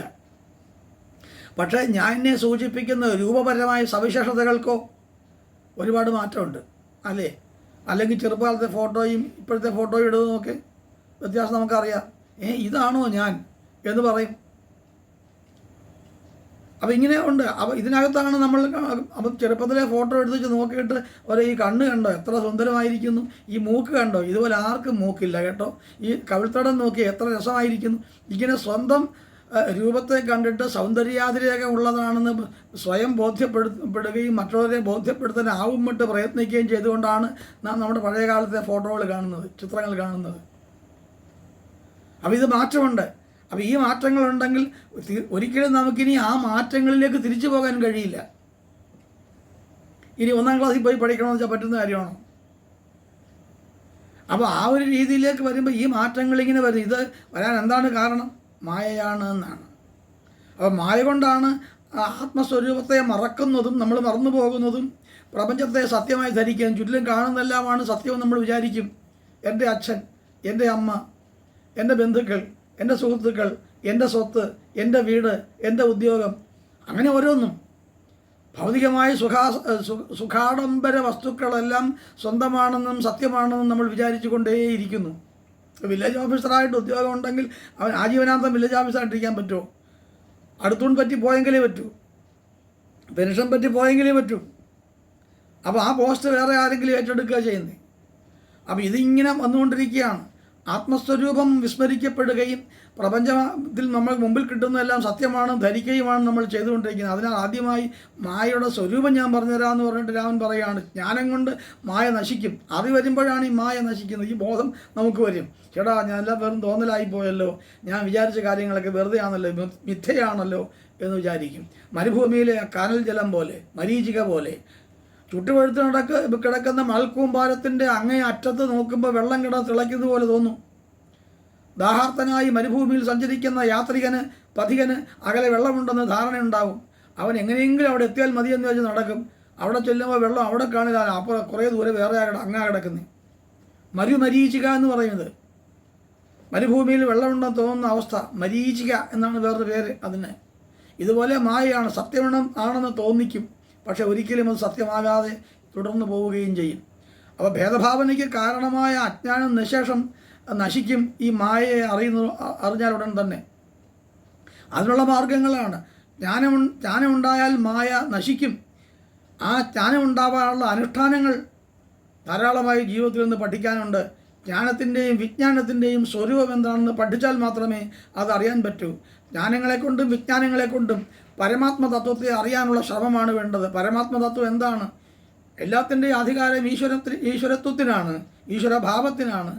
എല്ലാ മനുഷ്യജീവികളെയും നിയന്ത്രിക്കുന്ന എന്തോ ഒന്നുണ്ടെന്ന് സ്വാഭാവികമായി നമുക്ക് വിശ്വസിക്കേണ്ടി വരുന്നു. കാരണം ഇപ്പം ഒരു ഗർഭം ധരിച്ചു ഒരു ഗർഭിണി എന്ന് പറയുന്ന സ്ത്രീ, അവരുടെ ഗർഭാശയത്തിൽ ഒരു കുട്ടി വളരുന്നു. ആ കുട്ടി വളർന്നാൽ അത് ചാപിള്ള ആയില്ലെന്ന് എന്ത് ഉറപ്പ്? പിറന്നാൽ ആ കുട്ടിക്ക് ജീവനില്ലെങ്കിൽ ചാപിള്ള ആയിട്ടാണ് ജനിക്കുന്നതെങ്കിൽ എത്രയെല്ലാം ശാസ്ത്രങ്ങൾ പുരോഗമിച്ചിട്ടും അത് ചാപിള്ളയായിട്ട് മാത്രമേ ജനിക്കുന്നുള്ളൂ എങ്കിൽ ആ വിധി എവിടെ നിന്ന്? അപ്പോൾ കാര്യകാരണങ്ങൾക്കപ്പുറമുള്ള, ദിശാബോധങ്ങൾക്കപ്പുറമുള്ള, ധാരണകൾക്കപ്പുറമുള്ള, നമ്മുടെ ചിന്താഗതികൾക്കും വികാരങ്ങൾക്കും വിചാരങ്ങൾക്കും അപ്പുറമുള്ള എന്തോ ഒന്നിൻ്റെ ഒരു സ്വാധീനം എല്ലാത്തിനെയും ഭരിക്കുന്നുണ്ടെന്ന് നമ്മൾ വിശ്വസിക്കേണ്ടി വരുന്ന സന്ദർഭമില്ലേ? വിശ്വസിച്ചു പോകും നമ്മൾ. പലവിധ അനുഭവങ്ങളെ കൊണ്ട് നമ്മുടെ മുമ്പിൽ തെളിയിക്കണം. നമുക്ക് ഒരു ദൃഷ്ടാന്തം തെളിയിക്കണമെങ്കിൽ പ്രാപഞ്ചിക വസ്തുക്കളെ മാത്രമേ ദൃഷ്ടാന്തങ്ങൾ കൊണ്ട് നമുക്ക് നിർവചിക്കാനും കാട്ടിക്കൊടുക്കാനും കഴിയൂ. അല്ലാതുള്ളവയെ നമുക്ക് കാട്ടിക്കൊടുക്കാൻ കഴിയില്ല. അതായത് മനുഷ്യ ഇന്ദ്രിയങ്ങളുടെ, ത്വക്ക്, നാക്ക്, മൂക്ക്, ചെവി, കണ്ണ് തുടങ്ങിയുള്ള ജ്ഞാനേന്ദ്രിയങ്ങളായ 5 ഇന്ദ്രിയങ്ങളുടെയും പ്രത്യേകമായ അവസ്ഥയ്ക്ക് വഴിപ്പെടുന്ന കാര്യങ്ങൾ മാത്രമേ നമുക്കൊരാൾക്ക് കാണിച്ചു കൊടുക്കാനും അറിയിച്ചു കൊടുക്കാനും കഴിയൂ. അപ്പോൾ ഇന്ദ്രിയങ്ങൾക്ക് വിഷയമല്ലാതിരിക്കുന്ന, ഇന്ദ്രിയങ്ങളുടെ പരിമിതികൾക്കപ്പുറമുള്ള അപരിമിതമായ ഭാവങ്ങൾ പല പ്രപഞ്ചത്തിലുണ്ട്. അത് കാണിച്ചു കൊടുക്കണമെങ്കിൽ നമുക്ക് പ്രത്യേകം ഒരു കാര്യമില്ല. ഉദാഹരണം, ഞാനിപ്പോൾ ഈ പെന്നെടുത്ത് ഇങ്ങനെ കാണിക്കുന്നു. ഈ പെന്ന് എൻ്റെ ഈ ഭൗതികമായ ശരീരത്തിലുള്ള കണ്ണുകളിലൂടെ ഞാൻ കാണുന്ന രൂപം തന്നെയാണോ നിങ്ങളുടെ കണ്ണുകൾ കൊണ്ട് ഈ പേനയെ കാണാൻ നിങ്ങൾക്ക് സാധ്യമാക്കിയതും രൂപം അങ്ങനെയാണെന്നുള്ളത് എനിക്കെങ്ങനെ അറിയാം? എൻ്റെ കണ്ണിലൂടെ കാണുമ്പോൾ ഇതെൻ്റെ പെന്നാണെന്ന് ഞാൻ പറയും. അപ്പോൾ ഇങ്ങനെ ഞാൻ പറയുന്നുണ്ടെങ്കിലും നിങ്ങളുടെ കണ്ണിലൂടെ ഈ പെന്നിനെ കാണുമ്പോൾ ഞാൻ കാണുന്നത് പോലെയാണോ ഈ പെന്ന് നിങ്ങൾ കണ്ടത് എന്ന് എനിക്കെങ്ങനെ പറയാൻ കഴിയും? അതൊരിക്കലും സാധ്യമല്ല. വളരെ ബുദ്ധിപരമായ, യുക്തിപരമായ ഒരു കാര്യമാണ് ഇത്തരം വസ്തുബോധത്തെക്കുറിച്ചുള്ള നമ്മുടെ അറിവ്. ഇത് പഠിക്കാനുണ്ട്. ഇപ്പോൾ രാമൻ അത്ര മോശക്കാരനാണ്. ഇതെല്ലാം പറഞ്ഞു കൊടുക്കുന്ന രീതിയിലാണ് ഇത് പറയുന്നത്. രാമൻ പറയുന്നു എന്ന് പറയുമ്പോൾ നമ്മൾ മനസ്സിലാക്കേണ്ടത് എഴുത്തച്ഛൻ ഇതിനെ പറയുന്നു എന്നുള്ളതാണ്. എഴുത്തച്ഛൻ തൻ്റെ വേദാന്ത ശാസ്ത്രം അവതരിപ്പിക്കുന്നു എന്നുള്ളതാണ്. രാമൻ്റെ ജിഹ്വയിലൂടെയാണ്, രാമൻ്റെ നാവിലൂടെയാണ് പറയുന്നതെന്ന് മാത്രമേ ഉള്ളൂ. അപ്പോൾ പിന്നെ ഈ ജ്ഞാനം ഉണ്ടാകണം. ജ്ഞാനം മായ കൊണ്ട് നശിക്കുമെന്ന് ഞാൻ പറഞ്ഞല്ലോ. അപ്പോൾ ആ ജ്ഞാനത്തിൻ്റെയും വിജ്ഞാനത്തിൻ്റെയും സ്വരൂപത്തെക്കുറിച്ച് ചിന്തിക്കുമ്പോൾ പരമാത്മ തത്വബോധം കൊണ്ട് സംസാര ഭയത്തിൽ നിന്ന് മുക്തനായി തീരാൻ കഴിയും. ഈ പ്രപഞ്ചത്തെക്കുറിച്ചുള്ള ദുഃഖം, ഞാൻ മരിക്കുന്നു എന്നുള്ളതാണ് നമ്മുടെ ഏറ്റവും വലിയ ആവലാതി. ഞാൻ മരിക്കുന്നില്ലെന്ന് പറഞ്ഞാൽ നമുക്ക് ആ ഭയമുണ്ടോ? അഹന്യഹനി ഭൂതാനി പ്രവിശന്തു യമാലയം ശേഷം സ്ഥാവരമിച്ഛന്തി കിമാശ്ചര്യം ഇതപ്പരം എന്നാണ് പ്രമാണം. അത് യുധിഷ്ഠിരൻ ചോദിച്ചതാണ്. യുധിഷ്ഠിരൻ പറഞ്ഞതാണ് കാലൻ്റെ ചോദ്യത്തിന് മറുപടിയായി. അഹന്യഹനി ഭൂതാനി, ഓരോ ദിവസം തോറും ഭൂതാനി ജീവജാലങ്ങൾ, ഭൂതം എന്ന് പറഞ്ഞാൽ ജീവജാലം എന്നാണ് അർത്ഥം. അപ്പോൾ അഹന്യഹനി ഭൂതാനി പ്രവിശന്തു യമാലയം പ്രവിശന്തു, യമാലയത്തിലേക്ക് പോകുന്നു, അതായത് കാലപുരിക്ക് പോകുന്നു എന്ന് വെച്ചാൽ മരിച്ചു പോകുന്നു എന്നർത്ഥം. അനുദിനം ജീവികൾ മരിച്ചുകൊണ്ടേയിരിക്കുന്നു. അഹന്യനി ഭൂതാനി പ്രവിശന്തു യമാലയം ശേഷം സ്ഥാവരമിച്ഛന്തി, ഇതെല്ലാം അറിഞ്ഞുകൊണ്ട് ബാക്കി നിൽക്കുന്ന ആളുകൾ മരിക്കാൻ ഇഷ്ടപ്പെടുന്നില്ല. ശേഷം സ്ഥാവരമിച്ഛന്തി, സ്ഥിരനായി നിൽക്കാൻ ആഗ്രഹിക്കുന്നു. അപ്പോൾ മറ്റുള്ളവർ മരിക്കുമെന്നുള്ള അറിവ് നിലനിർത്തിക്കൊണ്ട് തന്നെ നമ്മൾ കൂടുതൽ കാലം ജീവിക്കാൻ ആഗ്രഹിക്കുന്നു. നമ്മളും ഇതുപോലെ മരിച്ചു പോകും എന്നുള്ള കാര്യം നമ്മൾ വിസ്മരിക്കുന്നു. പ്രപഞ്ച പ്രതിഭാസങ്ങളിൽ ഏറ്റവും വലിയ ഒരു സത്യമാണിത്. നമ്മൾ മരിച്ചേ മതിയാവൂ. നമ്മുടെ ഈ ദേഹം നമ്മുടേതല്ലാതായി മാറും. നാം തന്നെ ഇതിൽ നിന്ന് അകന്നു മാറേണ്ടി വരുന്ന അവസ്ഥയുണ്ട്. ഉത്ഭവിച്ചവർക്കുണ്ടോ മരണമില്ലായിരുന്നു, അതിങ്ങനെ നശിച്ചുകൊണ്ടേയിരിക്കും. ഈ നശിച്ചുകൊണ്ടിരുന്നാൽ, ഈ നശിക്കുക എന്ന് പറഞ്ഞാൽ അത് വേർതിരിഞ്ഞു പോവുക എന്ന് മാത്രമേ ഉള്ളൂ. വീണ്ടും ഒരു പുനരവതരണം ഉണ്ടാകുന്നുണ്ട്. ജനിച്ചവന് മരണവും മരിച്ചവന് ജനനവും തീർച്ചയാണെന്നുള്ള പുനർജന്മ സങ്കല്പം നമുക്കിടയിൽ ശാസ്ത്രീയമായി തന്നെയുണ്ട്. അപ്പോൾ ആ ഒരു അവസ്ഥയിൽ, അതുകൊണ്ടാണ് ഇന്നലെ കണ്ട ജനത്തെ ഇന്ന് കാണുന്നില്ല എന്ന് കരുതി ദുഃഖിക്കേണ്ടതില്ല എന്ന് നമ്മുടെ വേദാന്ത ശാസ്ത്രങ്ങളൊക്കെ ഉറക്കെ വിളിച്ചു പറയുന്നത്. എന്നിട്ടും മനുഷ്യന് ഭയമാണ് മരണത്തെ ഭയമാണ്. നമുക്കത് വല്ലാത്ത ഒരു അനിഷ്ടം ജനിപ്പിക്കുന്നു, അസ്വസ്ഥത ജനിപ്പിക്കുന്നു, അശാന്തി ജനിപ്പിക്കുന്നു. അപ്പോൾ ഈ ശരീരം എപ്പോഴെങ്കിലും വിട്ടുമാറേണ്ടതാണെന്നും ജീവൻ പിന്നെ വീണ്ടും ഏതെങ്കിലും ഒരു ദേഹത്തിൽ, അത് മനുഷ്യൻ തന്നെ ആകണമെന്നില്ല, അട്ട, പാറ്റ, ഉറുമ്പ്, പഴുതാര ഏതുമാവാം, ശരീരത്തെ പ്രാപിക്കുമെന്നും അതിൻ്റേതായ ബോധങ്ങളിൽ കുറേക്കാലം നിലനിന്നിട്ട് അടുത്ത ജന്മത്തിലേക്ക് വരുമെന്നും അടുത്ത ദേഹം കൈക്കൊള്ളുമെന്നും, ദേഹി ഇരിക്കുന്നത് കൊണ്ടാണ് ദേഹം എന്ന് പറയുന്നത്. ദേഹി എന്ന് പറഞ്ഞാൽ ജീവനാണ്. ദേഹി എവിടെ ഇരിക്കുന്നു ആ ദേഹി ഇരിക്കുന്നതിനെ ദേഹം എന്ന് വിളിക്കുന്നു, ദേഹി ജീവൻ. അപ്പോൾ ശരീരം, ഇന്ദ്രിയങ്ങൾ, പ്രാണൻ, മനസ്സ്, ബുദ്ധി, ഇത് ഇതാണ്. അപ്പോൾ ഇതിൽ താനുണ്ട് എന്നുള്ള തോന്നൽ എപ്പോഴ് നഷ്ടമാകുന്നുവോ അപ്പോഴാണ് ശരിയായ തത്വം ഒരാൾ മനസ്സിലാക്കുന്നത്. മായ സംസാരാനുഭവത്തെ സത്യമായി തോന്നിപ്പിച്ചുകൊണ്ടേയിരിക്കുമെന്നുള്ളത് കൊണ്ട് ഈ മായയിൽ നിന്ന് വ്യത്യസ്തമായ ഒരവസ്ഥ നമുക്കുണ്ടാകണം. മായയ്ക്ക് 2 ഭാവങ്ങൾ കൽപ്പിക്കുന്നുണ്ട്. അത് വിക്ഷേപവും ആവരണവും എന്ന് പറയും. വളരെ ശാസ്ത്രീയമായിട്ടുള്ള കാര്യങ്ങളാണ്. അതൊന്നും പെട്ടെന്ന് ആളുകൾക്ക് മനസ്സിലാവുമെന്ന് എനിക്ക് തോന്നുന്നില്ല. എന്തായാലും രാമൻ്റെ ഈ ക്രിയാമാർഗ ഉപദേശം ശരിക്കും നമ്മൾ ധരിക്കേണ്ടതാണ്. ഈ മുക്തിമാർഗ ഉപദേശമാണത്. എങ്ങനെയാണ് ജീവൻ മുക്തി ഉണ്ടാകുന്നതെന്നുള്ള രാമൻ്റെ കാഴ്ചപ്പാട്, അതായത് എഴുത്തച്ഛൻ്റെ കാഴ്ചപ്പാട് നമ്മെ ബോധിപ്പിക്കുകയാണിത്. ഈ മഹത്തത്വം മുതൽ 24 തത്വത്തിൻ്റെ കാര്യം ഇന്നലെ ഞാൻ അഗസ്ത്യൻ്റെ കാര്യം പറഞ്ഞു. അത് മഹത്തത്വം എന്ന് പറയും. ഈ മഹത്തത്വം മുതൽ ബ്രഹ്മാവ് വരെയുള്ള സൂക്ഷ്മവും സ്ഥൂലവുമായ, സൂക്ഷ്മം വളരെ കാണാൻ കഴിയാതെ ഉള്ളത്, വളരെ സൂക്ഷ്മമായിട്ടുള്ളത്, സ്ഥൂലം തടിച്ചത് കാണാൻ കഴിയുന്നത്. അപ്പോൾ സൂക്ഷ്മവും സ്ഥൂലവുമായ പ്രപഞ്ചത്തെ സൃഷ്ടിക്കുന്നത് ഈ വിക്ഷേപം എന്ന് പറയുന്ന അവസ്ഥയിൽ വരുന്ന മഹത്തത്വമാണ് എന്ന് പറയുന്നു. ആവരണം എന്ന് പറയുന്നത്, ആവരണം എന്ന് പറഞ്ഞാൽ എന്താ? ആവരണം ചെയ്യുക എന്ന് പറഞ്ഞാൽ മൂടുക. അപ്പോൾ മൂടൽ. അപ്പോൾ ഈ ആവരണം എന്ന് പറയുന്നത് ജ്ഞാനത്തെ മറച്ചുകൊണ്ട് സ്ഥിതി ചെയ്യുന്ന ഒരു പ്രത്യേകതയാണ്. പ്രപഞ്ചം കയറിൽ പാമ്പെന്ന പോലെ വെറും ഭ്രമം മാത്രം, സത്യത്വമല്ലെന്ന അനുഭവം വരും. അതായത് ഒരു കയറിൻ്റെ കഷണം ഇവിടെ കിടക്കുന്നത് കണ്ടാലേ അരണ്ട വെളിച്ചത്താണ് നമ്മൾ കാണുന്നത്, ഒരു കയറിൻ്റെ കഷണം. അപ്പോൾ ഒരു പാമ്പ് കിടക്കുന്നു എന്ന് പറയാം. പാമ്പോ? അങ്ങോട്ട് പോകണ്ട, പാമ്പ് അവിടെ കിടന്നോ, നീ അല്ല അഴിഞ്ഞ് പൊക്കോളൂ, അങ്ങോട്ട് പോകണ്ട, അതല്ല എനിക്ക് പോയി നോക്കണം എന്നായി ഒരാൾ. അപ്പോൾ അയാൾ ലൈറ്റൊക്കെ അടിച്ച് ടോർച്ചൊക്കെ എടുത്തുകൊണ്ട് പോയി അടിച്ച് നോക്കി, എടാ ഇതൊരു കയറിൻ്റെ കഷണമാണ്. അപ്പോൾ പാമ്പെന്ന് നനച്ചത് ഒരു രജ്ജുഖണ്ഡമാണ്, ഒരു കയറിൻ്റെ കഷണമാണ് എന്ന് തോന്നുമ്പോൾ യഥാർത്ഥ ജ്ഞാനം ഉണ്ടാവുക അവിടെ. അപ്പോൾ യഥാർത്ഥ ജ്ഞാനത്തെ മറച്ചുകൊണ്ട് നിന്നത് എന്താണ് അവിടെ? തെളിഞ്ഞ വെളിച്ചം ഉണ്ടായിരുന്നെങ്കിൽ, അല്ലെങ്കിൽ ശക്തമായ വെളിച്ചം ഉണ്ടായിരുന്നെങ്കിൽ അത് ആദ്യം തന്നെ കയറിൻ്റെ കഷണമാണെന്ന് മനസ്സിലാകുമായിരുന്നു. അപ്പോൾ വെളിച്ചക്കുറവെന്ന് പറഞ്ഞാൽ അവിടെ അജ്ഞാനമാണ്. അപ്പോൾ അജ്ഞാനത്തിൻ്റെ തിമിരാവസ്ഥയുള്ളത് കൊണ്ട്, ഇരുളെന്ന് പറയുന്ന അവസ്ഥ ഉണ്ടായിരുന്നത് കൊണ്ട് യഥാർത്ഥ തത്വം ഗ്രഹിച്ചില്ല. അപ്പോൾ ആ തെളിവ് കിട്ടിയിരുന്നെങ്കിൽ യഥാർത്ഥ തത്വം ഗ്രഹിക്കാമായിരുന്നു. അതുപോലെ വിഷയങ്ങളെ സംബന്ധിച്ച് ഈ തെളിഞ്ഞ വെളിച്ചം അല്ലെങ്കിൽ ശക്തമായ വെളിച്ചം വേണം. ഇതാണ് തത്വബോധം എന്ന് പറയുന്നത്. ഈ തത്വബോധത്തിലൂടെ യഥാർത്ഥ ജ്ഞാനം ഉണ്ടാവുകയും മായ എന്ന് പറയുന്ന ആവരണം ഇല്ലാതാവുകയും ചെയ്യും. കയറിനെ അറിഞ്ഞാൽ അതിൽ തോന്നപ്പെട്ടിരുന്ന പാമ്പെന്ന് പറയുന്ന ആശയമില്ല. പാമ്പ് വെറും തോന്നലായിരുന്നു. ആ തോന്നൽ എന്ന് പറയുന്നത് മിഥ്യയാണ്, പ്രതീതിജന്യമാണത്. അപ്പോൾ പ്രതീതിജന്യമായി ഇത്തരം അവസ്ഥ ഇല്ലാതായിത്തീരും. പരമാത്മസ്വരൂപത്തെ അറിഞ്ഞാൽ പ്രപഞ്ചവും ഇല്ലാതായിത്തീരും.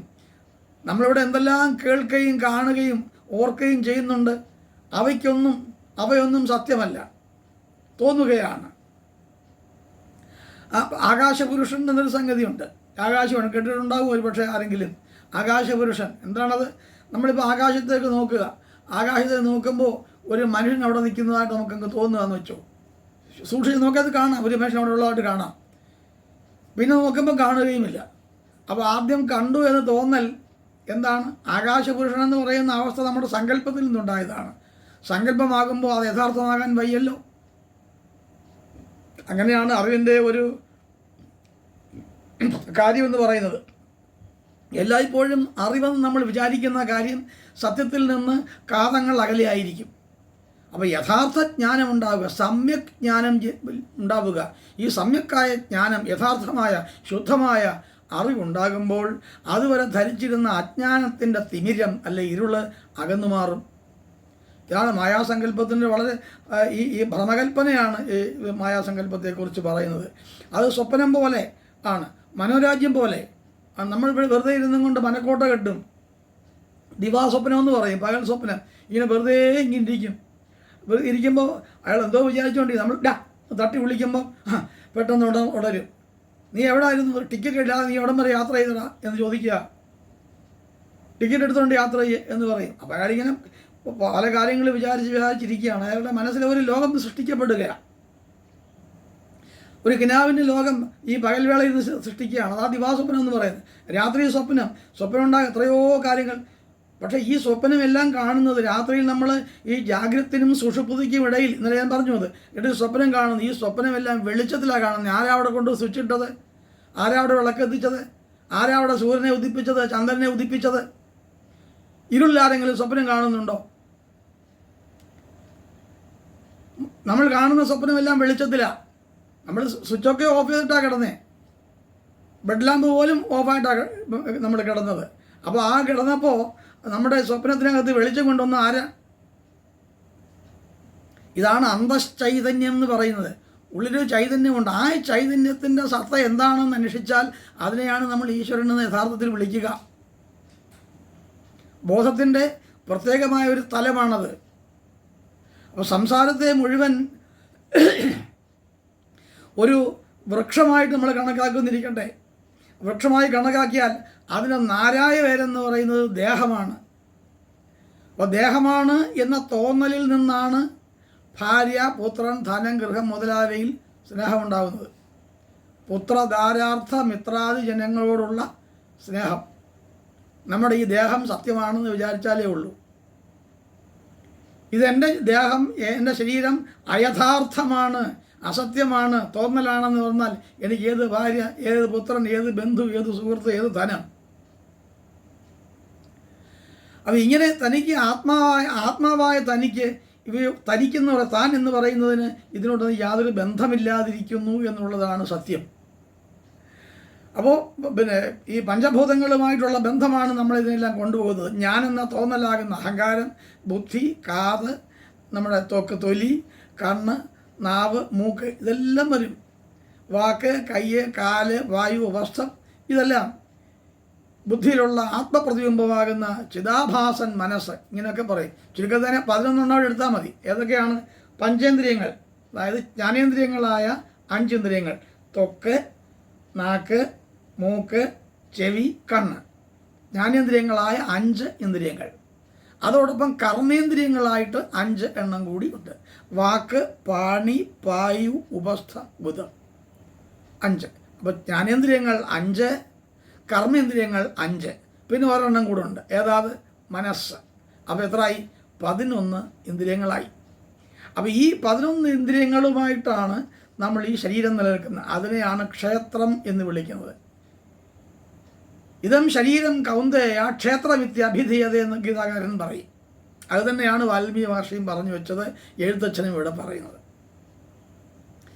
എഴുത്തച്ഛൻ ഈ അധ്യാത്മരാമായണത്തിൽ കൊണ്ടുവന്നിരിക്കുന്ന ഒരുപാട് കാര്യങ്ങൾ അധ്യാത്മരാമായണകാരൻ ഉപയോഗിച്ച കാര്യങ്ങൾ തന്നെയാണ്. അധ്യാത്മരാമായണം മൂലം വ്യാസൻ്റേതാണെന്ന് നേരത്തെ ഞാൻ സൂചിപ്പിച്ചിരുന്നു. ആ വ്യാസൻ തൻ്റെ മഹാഭാരതത്തിലും ഭഗവത്ഗീതയിലും ഉപയോഗിച്ചിരിക്കുന്ന തത്വങ്ങൾ തന്നെയാണ് അധ്യാത്മരാമായണം മൂലത്തിലും എഴുതി വച്ചിരിക്കുന്നത്. അതുകൊണ്ടാണ് ഇത് നമ്മൾ വ്യാഖ്യാനിച്ച് പറയുമ്പോൾ ഭഗവത്ഗീതയിൽ നിന്ന് ഉദ്ധരിക്കേണ്ടി വരുന്നത്. വ്യാസാചാര്യർ തൻ്റെ ഉത്തരമീമാംസ എന്ന് പറയുന്ന സിദ്ധാന്തത്തെ ബലിഷ്ഠമാക്കുന്നതിന് ഉപയോഗിച്ച സങ്കേതങ്ങൾ തന്നെയാണ് അധ്യാത്മരാമായണം മൂലത്തിൽ പലയിടങ്ങളിലായി ഉപയോഗിക്കപ്പെട്ടിട്ടുള്ളത്. അത് നമ്മുടെ മനസ്സിനെയും ശരീരത്തെയും ജീവിതത്തെയും ക്രമവൽക്കരിക്കാൻ സഹായമാകുമെന്ന് കരുതിയാണ് ഈ എഴുത്തച്ഛൻ സംഗ്രഹിച്ച് കിളിപ്പാട്ട് രൂപത്തിൽ നമുക്ക് തന്നത്. അപ്പോൾ അതുകൊണ്ട് ഇത് ഞാൻ ആഖ്യാനം ചെയ്യുമ്പോൾ, ഇത് ഞാൻ വിശദീകരിക്കുമ്പോൾ ഭഗവത്ഗീതയിൽ നിന്നുള്ള കാര്യങ്ങൾ കൂടെ പറയേണ്ടി വരുന്നു എന്നുള്ളത് പലപ്പോഴും ഇതുണ്ടായിട്ടുണ്ട്. പലപ്പോഴും ഞാൻ വിചാരിക്കാറുണ്ട് എന്തായി സംഭവിച്ചതെന്ന്. പിന്നെയാണ് ഞാൻ ആലോചിച്ചെടുത്തത്, എടാ വ്യാസനാണ് തൻ്റെ കർത്താവ് എന്നുള്ള കാര്യം മറന്നുപോയല്ലോ എന്ന്. വ്യാസനാണ് അധ്യാത്മരാമായണം എഴുതി ഉണ്ടാക്കിയത് എന്ന് പറയുന്നുണ്ട് പലരും. അതുകൊണ്ടാണ് ഇതങ്ങനെ പറയുന്നത്, നിഗമനം ഉണ്ടായിട്ടുള്ളത് അങ്ങനെ. നിർണീതമായ ഒരു തെളിവില്ലെന്നേ ഉള്ളൂ. ഇത് ഉറപ്പിക്കാൻ കഴിയുന്ന ദൃഷ്ടാന്തങ്ങൾ പലതും ഇല്ലെന്നാണ് പറയുന്നത്. എന്തായാലും ഏറെ കൂറും ആളുകൾ വിശ്വസിക്കുന്നതും വിചാരിക്കുന്നതും പിന്നെ പ്രചരിപ്പിക്കുന്നതുമായ കാര്യങ്ങൾ വ്യാസകൃതമാണ് അധ്യാത്മരാമായണം മൂലമെന്നാണ് അധികൃതി. അപ്പോൾ എന്തായാലും ഇതെല്ലാം ഈ ക്ഷേത്രമടക്കം, ക്ഷേത്രം ശരീരത്തെ പറഞ്ഞല്ലോ, ഇതം ശരീരം കൗന്ദേയ ക്ഷേത്രവിദ്യ വിധിയതേ. ഈ ശരീരം എന്ന് പറയുന്ന അല്ലയോ കുന്തിപുത്രനായ അർജുന, ഇതിൻ്റെ പേര് ക്ഷേത്രം എന്നാണ്. അപ്പോൾ ക്ഷേത്രം, നമ്മൾ അമ്പലത്തിനും ക്ഷേത്രം എന്നാണ് പറയുന്നത്. അമ്പലം എന്ന് പറഞ്ഞ വാക്കെന്താ അർത്ഥം? അമ്പലം എന്ന് പറയുന്നത് അണ്ടുന്ന തലമാണ് അമ്പലം. അണ്ടുക എന്ന് പറഞ്ഞാൽ കുടികൊള്ളുക എന്നാണ്.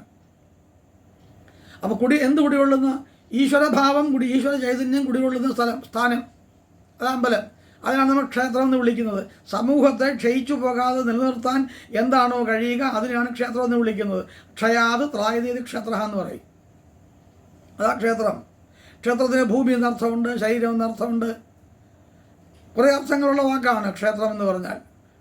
എന്ന് ക്ഷയിച്ചു പോകുന്നത് എന്നും അതുകൊണ്ട് ക്ഷയിക്കാതിരിക്കണമെന്നും, ക്ഷീയന്തേ എന്ന ധാതു ക്ഷയിച്ചു പോകുന്നതാണെന്നും എന്നാൽ ക്ഷയിച്ചു പോകാതെ സൂക്ഷിക്കേണ്ടതാണെന്നും വരും. ഇതൊക്കെ അതിനകത്ത് യുക്തിഭദ്രമായ അടിസ്ഥാനങ്ങൾ പലതുണ്ട്. പറഞ്ഞില്ല, നമ്മൾ സംസ്കൃതത്തിൽ നിന്ന് എന്തെങ്കിലും നമ്മൾ ഉദ്ധരിക്കേണ്ടി വരുമ്പോൾ അതിന് ഒരുപാട് വിശദീകരണങ്ങളും സാധുതകളും ഉണ്ട്.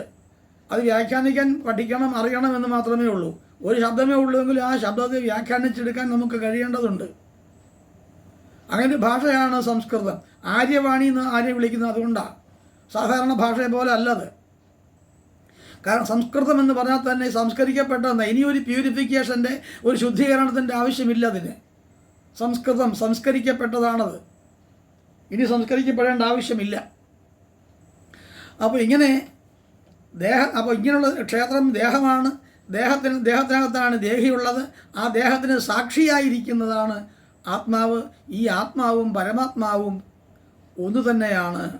ഈ പരമാത്മബോധമാണ് ഒരാൾക്ക് ഉണ്ടാകേണ്ടത്. ഞാൻ യോഗ്യനാണ് എന്ന തോന്നലാണ് അഭിമാനം. നമുക്കൊരു അഭിമാനമുണ്ട്. ഒരാൾ ആക്ഷേപിക്കും, നമുക്ക് വേദന ഉണ്ടാവും. അയ്യോ, എനിക്കെൻ്റെ അഭിമാനം വ്രണപ്പെട്ട സംഗതി, ഞാൻ സഹിക്കില്ല എന്ന് പറയും. എന്താ കാര്യം? ഞാൻ അത് യോഗ്യനാണ് എന്നൊരാൾ വിചാരിക്കുന്നു. അപ്പം ഇതില്ലാതാവണം. ഈ ദേഹാഭിമാനവും ഭോഗാഭിമാനവും നമുക്കില്ലാതെയാകുമ്പോൾ മാത്രമേ ജ്ഞാനം പൂർണ്ണമാകുന്നുള്ളൂ. ധാർമ്മികനാണെന്ന ഒരു അഭിനയമുണ്ട്, പക്ഷേ ദമ്പ് അയാൾക്കുണ്ട് താനും. അങ്ങനെ ആയാൽ ആ ധാർമ്മികനാണെന്ന് എങ്ങനെ വരും? ഒരു ജീവിയെയും വാക്ക്, മനസ്സ്, ശരീരം എന്നിവ ദ്രോഹിക്കാതിരിക്കുന്ന ഒരു അഹിംസ മനോഭാവം ഉണ്ടാവണം. അത് ആചരണത്തിൽ വരികയും വേണം, പ്രവൃത്തി വരികയും വേണം.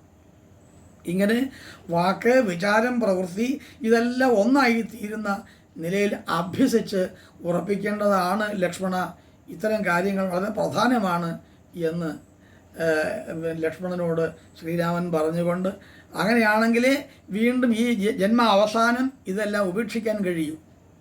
കാര്യകാരണങ്ങളോടുകൂടി തന്നെ ഇത് അപഗ്രഹിക്കേണ്ടി വരികയും താൻ ഇതുവരെ അനുഭവിച്ച വിഷയഭോഗങ്ങൾ വെറും തോന്നലാണെന്ന് ബോധ്യപ്പെടുകയും ചെയ്യുമ്പോൾ അതിനെ പൂർണ്ണമായി ഉപേക്ഷിക്കാൻ തനിക്ക് സാധ്യമാവുകയും അങ്ങനെ ഉപേക്ഷിച്ച് വന്നാൽ മോചനമുണ്ടായിട്ട് മുക്തി മാർഗത്തിൽ എത്തിച്ചേരാൻ കഴിയുമെന്നും മോക്ഷപദപ്രാപ്തി അങ്ങനെ മാത്രമേ സാധിക്കൂവെന്നും അല്ലാതുള്ള മരണത്തിന് മോക്ഷമല്ല ഉണ്ടാകുന്നതെന്നും രാമൻ സൂചിപ്പിക്കുകയാണ്. ജന്മജന്മാന്തരങ്ങൾ ജീവിക്കേണ്ടി വരുന്നത് ഈ മുക്തി മാർഗത്തിൽ എത്താനുള്ള ശ്രമമാണ്.